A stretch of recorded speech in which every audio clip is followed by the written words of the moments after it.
और जो मैं आपको बोलने जा रहा हूँ उसको समझने की कोशिश कर रहा हूँ। मैंने आपको ये पढ़ाया है कि जेनेटिक डिसऑर्डर वो होते हैं जो पेरेंट से बच्चे में जाते हैं, जन्म से प्रेजेंट होते हैं। और जेनेटिक डिसऑर्डर का कारण क्या होता है? किसी भी प्रकार की म्यूटेशन। म्यूटेशन दो तरह की हो सकती है, या तो पॉइंट म्यूटेशन हो सकती है या क्रोमोसोम के नंबर में म्यूटेशन हो सकती है। अगर हम बात करें कि पॉइंट म्यूटेशन, उसकी वजह से जो डिसऑर्डर होते हैं उन्हें हम कहते हैं मेंडेलियन डिसऑर्डर।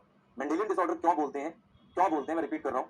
मेंडेलियन डिसऑर्डर हम क्यों बोलते हैं? क्योंकि उसको हम पेडिग्री के थ्रू, मतलब हम क्रॉस बना सकते हैं प्रॉपर, कि इसके गैमेट बने, ये आया फ्यूज करके, तो प्रॉपर मेंडल के क्रॉस के थ्रू से पढ़ सकते हैं। यस और नो? इसको एनसीईआरटी लिखती है मेंडेलियन पैटर्न फॉलो करेगा। उसके बाद हमने बोला है क्रोमोसोमल डिसऑर्डर क्या होता है। क्रोमोसोमल डिसऑर्डर क्या होते हैं कि यदि किसी भी ह्यूमन में, किसी भी, ऐसा कोई फिक्स नहीं होता, किसी भी ह्यूमन में जब गैमेट बनते हैं तो गैमेट बनते वक्त मियोसिस होती है। ये बात में कोई डाउट है तुम्हें? नहीं, ये नहीं डाउट है। तो गैमेट बनते वक्त जब मियोसिस होती है तो कुछ ऐसी मियोसिस हो जो एबनॉर्मल हो जाए। एबनॉर्मल का मतलब उसमें क्या हो? क्रोमोसोम के जोड़े अलग ना हो।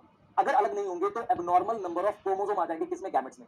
और उन गैमेट्स को अगर मौका मिल जाए फ्यूज करके जाइगोट बनाने का, तो क्या होगा? इंडिविजुअल में क्रोमोसोम कम ज्यादा हो जाएंगे। मेरी बात समझ में आ रही है? तो अगर आपसे कोई पूछे कि हमारे पास क्रोमोसोमल डिसऑर्डर का रीजन क्या है, तो आप लिखोगे नॉन डिसजंक्शन। डिसजंक्शन क्या होता है? जोड़े का अलग होना। Non disjunction in anaphase 1 which lead to aneuploidy. तो एन्यूप्लॉइडी रिजल्ट है, एन्यूप्लॉइडी रिजल्ट है, रीजन नॉन डिसजंक्शन है। इस बात में कोई डाउट है? और तुम्हारे सिलेबस में 3 डिजीज हैं जिनके बारे में पढ़ना है। एक डाउन सिंड्रोम है।